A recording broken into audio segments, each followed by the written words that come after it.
लगभग कति बजिरहेछ 1 बजिसक्यो होला है हामी चाहिँ लेक साइड पनि हिँड्छौँ अब घर जाने भने है अब एक लड चाहिँ एक ट्र्याक हालौँ कि भन्ने सोचले हामी नै हिँडिरहौँ दुईजना होइन फ्रेस भएर मान्छे के हो र यस्तो गाडी चाहिँ न्यु इयरमा यो के अरे हुन्छ नि यो के अरे इङ्ग्लिसहरूको न्युमा चाहिँ यस्तो ह्याप्पी न्यु इयर है भाइ मेरो भ्लगमै सब्सक्राइब गर्नु गाइज अनि बाहिर गाइज होइन यस्तो इङ्ग्लिस डेटमा चाहिँ यति क्राउड थियो होइन अहिले भर्खर यति क्राउड थियो हाम्रो नेपाली यो कल्चरलाई चाहिँ किन यस्तो नेपालीलाई चाहिँ किन 12 बजी यस्तो के सक भनेको गाइज हेरेर कसम भनेको यस्तो नै हुन्छ हामी यहाँ अघि भर्खर यहाँ नाचिरहेको थियो होइन हेर्दै गाइज यहाँ अहिले त सब खालिसक्यो तै पनि हामी एक लट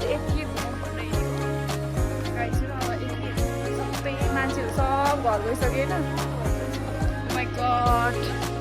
यस्तो हुँदैछ है नेपाली भएर नेपाली एउटा कल्चरलाई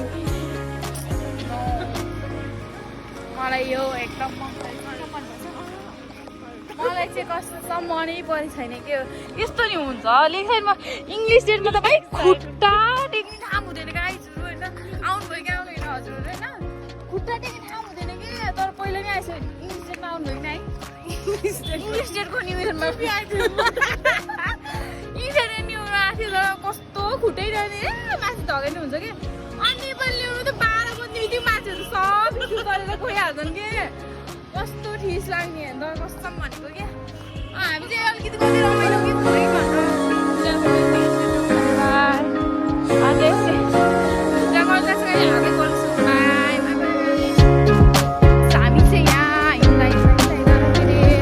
हलन्तोसम्म जाने भइरहेछ होइन बाटोमा यति धेरै चिनेको मान्छे भेटिरहेको छ कि होइन सबैले युट्युबमा हेर्नु होला है मैले सबलाई चिनेको भेटिरहेको छ कि अघि नै भ्लग बनाउनु चाहिँ भ्याइन कि सब चिनेको के साथी दाइ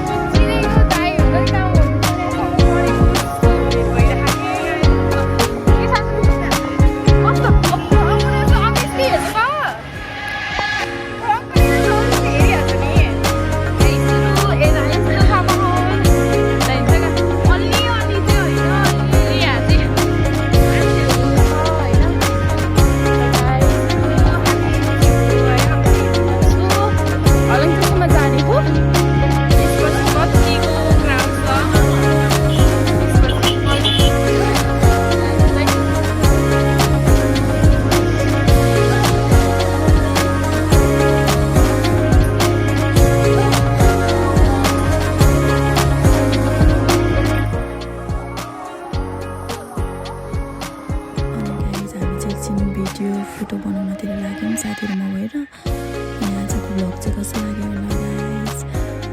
लाइक कमेन्ट चाहिँ सब्सक्राइब गरिदिनु होला ह्याप्पी न्यु इयर